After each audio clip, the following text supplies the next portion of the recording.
আজকে আম্মার বিয়ে, সকাল থেকে সবাই ব্যস্ত। নানা নানি খালা সবাই যার যার মতো করে কাজ নিয়ে ছুটোছুটি করছে। চারপাশের এই আনন্দের ভিড়ে আমার আম্মা অনেক খুশি, তার মুখে হাসির শেষ নেই। আমি বারান্দার এক কোণে কাঠের একটা পুরনো টুলে চুপচাপ বসে ভাবছি, আমার যদি আমাকে ছেড়ে আবারই বিয়ে করে অন্য কোথাও চলেই যাবে, তবে আমাকে আদালতে সবার সামনে অত কান্নাকাটি করে বাবার কাছ থেকে নিয়ে আসলো কেন? আমার মতো 12 বছরের একটা ছোট ছেলের মাথায় এই অঙ্ক কোনোভাবে মিলল না। সকাল থেকে আম্মা অন্তত 10 বারই বারান্দার সামনে দিয়ে শাড়ি গুছতে গুছতে আসা যাওয়া করেছে, নতুন গয়না পরে হাতে কত কি সামলাচ্ছে, কিন্তু একবার আমার দিকে ফিরেও তাকালো না, একবারও জিজ্ঞাসা করলো না, শাহেদ খেয়েছিস?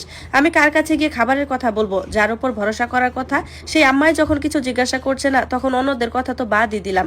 নানির উপর অবশ্য রাগ নেই, নানি আজ কাজ নিয়ে অস্থির না থাকলে নির্ঘাত এসে ভাত খাইয়ে দিত, সেটা আমি জানি। গলার ভেতরটা কেমন যেন আটকে আসছে। আমার উপর ভিড় করে আসা অভিমানে চোখের কোণ দুটো ভিজে উঠলো।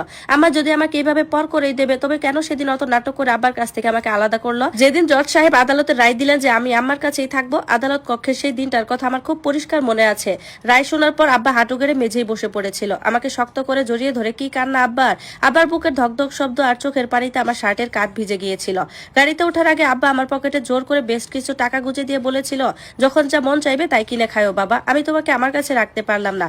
কথাগুলো যত মনে পড়ছে, বুকের তরল কষ্টটা চোখের পানি হয়ে গাল বেয়ে ভরিয়ে পড়ছে। একটা শক্ত সিদ্ধান্ত নিলাম, যে করেই হোক আজ এই হট্টগোলের সুযোগে এই বাড়ি থেকে পালিয়ে আমি সোজা আব্বার কাছে চলে যাব।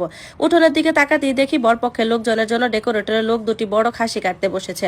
সেখানে নানা দাঁড়িয়ে তদারকি করছেন, কেউ একজন চিৎকার করে ডেকোরেশনের লোককে ট্রের গ্লাসগুলো ধুতে বলছে। পুরো বাড়ি যেন এক উৎসবের মেলায় পরিণত হয়েছে। শুধু এই মেলায় আমার কোনো জায়গা নেই। পা ধুয়ে ঘরে ঢোকার পথে আমার মুখোমুখি হয়ে গেলাম। লাল সুতোর কাজ করা ভারী একটা শাড়ি পরেছে আম্মা, হাতে লাল রেশমি চুড়ি। পার্লার থেকে আসা একজন মেয়ে আমার চুলটা বেঁধে দিচ্ছে। আমাকে সামনে দাঁড়িয়ে থাকতে দেখে আমা একটু থমকে দাঁড়ালো, কিন্তু তার চোখে সেই আগের মতো আদর বা উদ্বেগ কিছুই দেখতে পেলাম না, বরঞ্চ সেখানে ছিল এক ধরনের তাড়া। শাহেদ, এখানে দাঁড়িয়ে আছিস কেন? ঘরের ভিতরে গিয়ে বস, আর শোন, নতুন জামাটা পরে নে, একটু পর লোকজন চলে আসবে, ঘর থেকে বেশি বের হবি না। আর তো নতুন আব্বাও আসবে। এক নিঃশ্বাসে কথাগুলো বলে আমা আয়নার দিকে ঘুরে গেল। নতুন আব্বা শব্দ দুটো আমার কানে হাতুড়ির মতো গিয়ে লাগলো। আমার আব্বা তো একজনই, যে আব্বা প্রতিদিন আমাকে বাজারে নিয়ে যেত, যে আব্বা নিজে না খেয়ে আমাকে খাইয়ে দিত, আর সেই জায়গায় আম্মা অন্য একজনকে আমার ঘাড়ে বসিয়ে দিতে চাইছে। আমি পড়ে থাকা আমার স্কুলের পুরনো পিঠের ব্যাগটা টেনে নিলাম। ব্যাগটা খুলে ভেতরে দুটো ধোয়া গেঞ্জি, একটা প্যান্ট আর আব্বার দেওয়া সেই জমানো টাকাগুলোর মধ্যে থেকে 300 টাকা ঢুকিয়ে নিলাম। পকেটের বাকি টাকাটা আমি খুব যত্নে একটা আলাদা প্যাকেটে মুড়ে রেখেছি।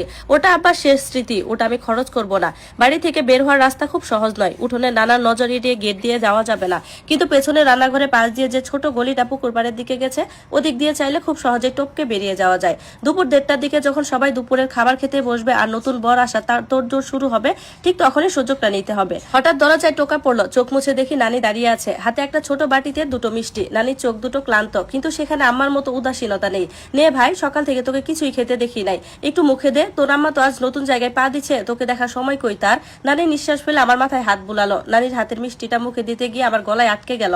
না, এই বাড়ি তার কিছু খাবো না, আর এক মুহূর্তও না। মিষ্টির বাটিটা টেবিলের উপর রেখে দিলাম, আমি ব্যাগটা খাটের নিচে লুকিয়ে রেখেছিলাম। ঘড়ির কাঁটা দুপুর 12টা বাজলো, আর মাত্র কিছুক্ষণের অপেক্ষা। আমি আব্বার শহরের বাস রুটে রাস্তাটা চিনি। আমাদের এই গ্রাম থেকে 5 মাইল দূরে বাস স্ট্যান্ড, সেখান থেকে টাঙ্গাইলের বাস ধরে সোজা চলে যাবো আব্বার দোকানে। আব্বা হয়তো ভেবেছিল সে আমাকে হারিয়ে ফেলেছে, কিন্তু আজ আমি আব্বাকে প্রমাণ করে দেব আমি শুধুই তার ছেলে, আর কারোরই নয়। ঘড়ির কাঁটায় তখন 1টা বাজতে 10 মিনিট বাকি। তার থেকে ব্যাগটা পিঠে ঝুলিয়ে নিলাম, শার্টের তলায় ব্যাগটা চেপে ধরে সাবধানে পা টিপে টিপে পেছনে রান্নাঘরে গলির দিকে এগোলাম। নানি তখন কড়াই থেকে বাটিতে কর্মা ঢালতে ব্যস্ত। কাজের মহিলারা ডাল বাটা নিয়ে তর্ক করছে, কেউ আমার দিকে খেয়াল করার অবস্থায় নেই। রান্নাঘরে পেছন ঘেঁষে বাজারের স্যাঁতসেঁতে গলিটা দিয়ে বেরিয়ে আসতে সোদা গন্ধ নাকে এলো। গলির শেষ মাথায় পুরনো ইটের নিচু দেওয়াল, ব্যাগে হাত দিয়ে দেখে নিলাম টাকাটা ঠিক আছে কিনা। তারপর কোনো মতে পা দেয়ালে আটকে ওপারে বাঁশবাগানে লাফিয়ে পড়লাম। কাদা আর শুকনো বাঁশপাতার উপর দিয়ে যখন দৌড়াতে শুরু করলাম, তখন বুকের ভেতর তার ড্রামের মতো বাজছিল। মনে হচ্ছিল এই বুঝি কেউ পেছন থেকে ডেকে উঠলো, শাহেদ কই যাস? কিন্তু না, শুধু পেছনের বাড়ির সাউন্ড বক্সে বাজতে থাকা হিন্দি গান আর মাইকের আওয়াজ ব্যাকগ্রাউন্ড ফিকে হয়ে আসতে লাগলো। পাকা রাস্তায় উঠে আমি হাঁটার গতি বাড়িয়ে দিলাম। দুপুর 1টার রোদে পিচ ঢালা রাস্তা গরম হয়ে উঠেছে, চটির তলা দিয়ে সেই আজ পায়ে লাগছে। বাস স্ট্যান্ড পর্যন্ত পৌঁছাতে হলে প্রায় 3 মাইল কাঁচা রাস্তা আর 2 মাইল পাকা রাস্তা পার করতে হবে। ভ্যান বা রিক্সায় উঠলে চেনা কেউ দেখে ফেলতে পারে, তাই হাঁটাহাঁটি ছাড়া গতি নেই। রাস্তার দুই পাশে ধান ক্ষেত বাতাসে তোড়ে দুলছে। ঘন্টাখানেক একটানা হাঁটার পর যখন পাকা রাস্তা শেষ মাথায় বাস স্ট্যান্ডে পৌঁছালাম, পৌঁছালাম তখন আমার পরনের গেঞ্জি ঘেমে পিঠের সঙ্গে সেটে গেছে। ধুলো আর বাসের কালো ধোঁয়ায় চোখ জ্বলছে। লোকজনের হাক ডাক, চায়ের দোকানে খটখট শব্দ, আর লোকাল বাসের কন্ডাক্টরদের চিল্লাচিল্লি, টাঙ্গাইল টাঙ্গাইল, এই সরেন টাঙ্গাইল। আমি পকেটে হাত দিয়ে সেই 300 টাকার নোটটা শক্ত করে ধরলাম। লোকাল বাসটা মাঝামাঝি সারির একটা সিটে জানালায় বসে পড়লাম। কন্ডাক্টর এসে বলল, কোথায় যাবি? আমি বুক চিতিয়ে শক্ত গলে বললাম, টাঙ্গাইল। ভাড়া কত? কন্ডাক্টর আমার ছোট চেহারার দিকে একটু অন্যভাবে তাকালো। 50 টাকা দে। আমি পকেট থেকে নোটটা বের করে দিলাম। হাতে বাকি টাকাটা আর টিকিট পেয়ে জানালার বাইরেই তাকালাম। গাড়িটা স্টার্ট দিতেই পুরো বাস একটা ঝাঁকুনি। সেই দিন আব্বার হাত থেকে পাওয়া সেই সামান্য টাকাগুলো আজ আমার একমাত্রই ভরসা। বাস যখন টাঙ্গাইল বাস স্ট্যান্ডে এসে পৌঁছালো তখন বেলা 5টা পেরিয়ে গেছে। পুরো শহরটা অচেনা লাগছিল। 1 বছর আগে আব্বার সাথে যখন এই শহরে এসেছিলাম তখন এত বড় বড় দালান ছিল কিনা মনে নেই।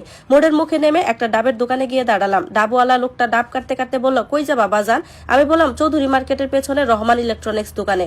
লোকটা ডাবের চোখ কেটে দিতে দিতে বলল, ও খালেক মিয়ার দোকানে? ওই তো সোজা গিয়ে ডান দিকের গলি, হেঁটে গেলে 5 মিনিট লাগবে। ঘড়ির দোকান, সাইকেল মেরামতের দোকান পার হয়ে একটু এগোতেই নজরে এলো সেই নীল রঙের সাইনবোর্ডটা, রহমান ইলেকট্রনিক্স। সাইনবোর্ডের রং কিছুটা চটে গেছে। দোকানের সামনে একটা পুরনো রঙিন টেলিভিশন খোলা অবস্থায় রাখা। ভেতরে একজন লোক মাথা নিচু করে সোল্ডারিং আয়রন দিয়ে সার্কিট বোর্ডে কাজ করছে। বাতাসের রাং আর রেজিনে পরিচিত ঝাঁঝালো গন্ধ। লোকটা চুলগুলো 1 বছর অনেকটাই পেকে গেছে। গায়ের নীল শার্টটার কালারটা একটু ছেঁড়া, গাল ভাঙা, চোখে মোটা ফ্রেমের চশমা। আমার বুকের ভেতর যেন 1000টা ঢাক একসঙ্গে বেজে উঠলো। চোখ দুটো ঝাপসা হয়ে এলো। আমি দোকানের দরজায় কাঠে তুলে ব্যাগটা নামিয়ে রেখে কাপা কাপা গলায় ডাকলাম, আব্বা। ভেতরে সোল্ডারিং আয়রন ধরা লোকটা এক মুহূর্তের জন্য বাতাসে থমকে গেল। লোকটা কোনো কথা না বলে আস্তে আস্তে মাথা তুললো। চশমাটা নাকের উপর টেনে ধীরে ধীরে ঠিক করে আমার দিকে তাকালো। প্রথম কয়েক সেকেন্ড আব্বা যেন নিজের চোখকেই বিশ্বাস করতে পারছিল না। তারপর হাতের টুলটা মেঝে ফেলে দিয়ে ধরফর করে উঠে দাঁড়ালো। শাহেদ, তুই এখানে? আব্বার গলার আওয়াজ আটকে আসছিল। আমি আর নিজেকে ধরে রাখতে পারলাম না। দৌড়ে গিয়ে আব্বার কোমর জড়িয়ে ধরলাম। 1 বছর ধরে জমে থাকা সব অভিমান, কষ্ট আর আম্মার উপর জমানো রাগ চোখের পানি হয়ে আব্বার ময়লা শার্টে আশ্রে পড়লো। আব্বা মেঝেতেই হাঁটু গেড়ে বসে আমাকে বুকের মধ্যে আঁকড়ে ধরলো। তার শরীরে সেই পরিচিত ঘামের আর শোল্ডারিং এর গন্ধটা আমাকে জড়িয়ে নিল। তুই একা এত দূর কিভাবে আসলি রে বাবা? তোর আম্মা কই? বললাম, আজ আমার বিয়ে আব্বা, আম্মা আমাকে আর চাই না।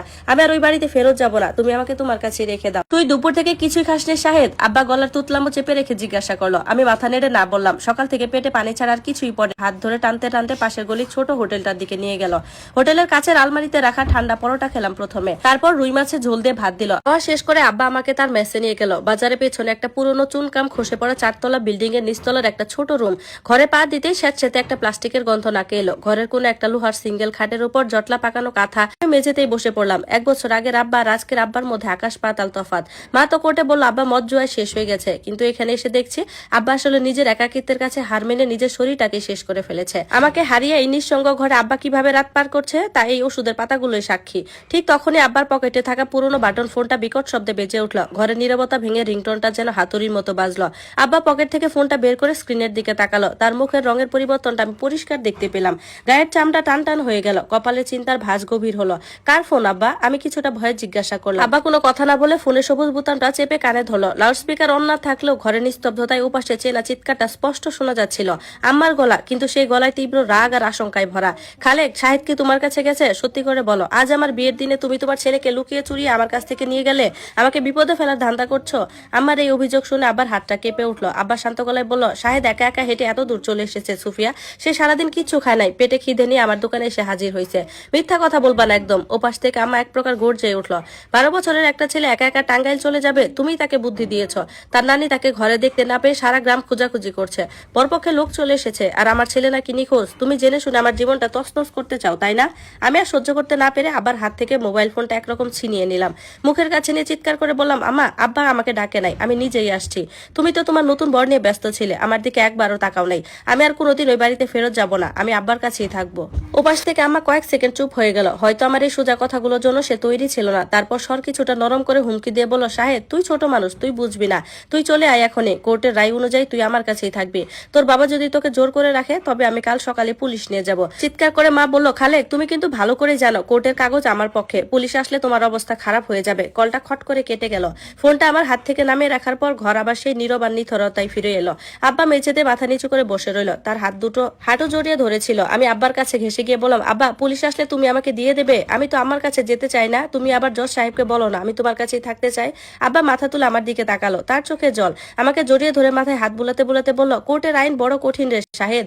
জজ সাহেবের কাছে কাগজের দাম বেশি, বাপের কান্নার কোনো দাম নেই। কিন্তু আমি তোকে আর অনাথ হতে দেব না। আব্বা গামছা দিয়ে চোখ মুছে শক্ত হয়ে দাঁড়ালো, টুলের উপর থেকে একটা খাতা আর কিছু আইনি কাগজ বের করলো, যেগুলো সে 1 বছর ধরে সযত্নে আগলে রেখেছে। আজ রাতটা তুই আমার কাছে ঘুমাবি, কাল সকালে পুলিশ আসুক বা তোর আম্মা আসুক, আমি আর জজের ভয়ে পালিয়ে যাব না। তোর মা তোকে ছেড়ে নতুন সংসার করতে পারে, কিন্তু আমি তোকে ছাড়া বাঁচতে পারবো না। কাল সকালেই উকিলের কাছে যাব, তোকে আর আমি হারাবো না শাহেদ। আব্বা ঘরের একমাত্র ডিম লাইটটা জেলে দিল, হলুদ আলো ছোট ঘরটা ভরে গেল। বাইরে টাঙ্গাইল শহরে রিক্সার টুংটাং আর বাসের হর্ন ভেসে আসছে। আমার জমকালো বিয়ের বাতিগুলো থেকে অনেক দূরে এই স্যাঁতসেঁতে ছোট ঘরটাতে আমি অবশেষে একটা স্বস্তির নিঃশ্বাস পেলাম। কাল কি হবে আমি তা জানি না, কিন্তু আজ রাতে অন্তত আমার আব্বা আমার পাশে আছে। ধন্যবাদ সবাইকে। গল্পটি কেমন লাগলো জানাবেন। এটি ছিল প্রথম